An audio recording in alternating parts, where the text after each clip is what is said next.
नमस्कार प्रेक्षकांनो, तर लग्नानंतर होईलच प्रेम या मालिकेच्या येणाऱ्या भागामध्ये आपल्याला पाहायला मिळणार आहे की नंदिनी एवढा जीव तोडून दीपकला घरी आणलेलं असतं. त्याला विश्वासाने त्याला सांगितलेलं असतं की तू हे सगळं सत्य सांग, पण दीपक काय करतो, तिचा विश्वासघात करतो. नंदिनी एवढा जीव तोडून त्याला सगळं सत्य सगळ्यांसमोर सांगायला कन्व्हिन्स केलेलं असतं, पण शेवटी दीपक काय तसं करत नाही. तिने दीपकवर केलेली केसही मागे घेतलेली असते. तोपर्यंत ती केस मागे घेई तोपर्यंत दीपकही तिच्यावर होला हो म्हणत असतो. तोपर्यंत त्याच्यावर नंदिनी केस मागे घेत नाही. दीपकने खरं बोलावं यासाठी नंदिनी तेवढं करतेही, पण म्हणतात ना, कुत्र्याचे शेपूट वाकडं ते वाकडं. तो घरी येऊन वसू आत्याची बाजू घेतो आणि नंदिनीच्याच विरोधात बोलतो की नंदिनीला पार्थसोबत लग्न करायचं नव्हतं.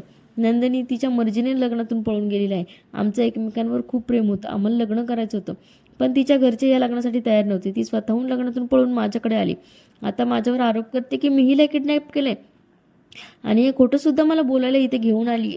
हे ऐकून नंदिनीने मात्र खूप मोठा धक्का बसतो. आता मात्र नंदिनी तिची बाजू पटवून देण्याचा प्रयत्न करते, पण वसुंधरा तिला काही बोलू देत नाही.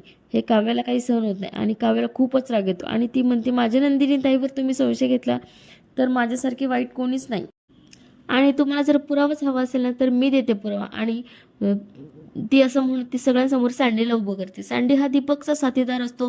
तो त्याच्या सगळ्या कारस्थानात त्यालाच त्यांनी सामील असतो आणि तो आता तिच्या घरच्यांना सगळं सत्य सांगतो. कारण काव्य आणि पार्थने त्या दीपकला मदत केलेली असते. जेव्हा त्याची बायको आणि मुलाला ॲक्सिडेंट वगैरे होतो तेव्हा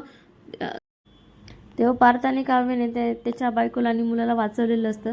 त्यामुळे त्याला याची जाणीव असते. त्यामुळे त्याला त्याच्या चुकी सुधारायची असते, म्हणून तो काव्यासोबत येतो आणि घरातल्या सगळ्यांना सत्य सांगतो.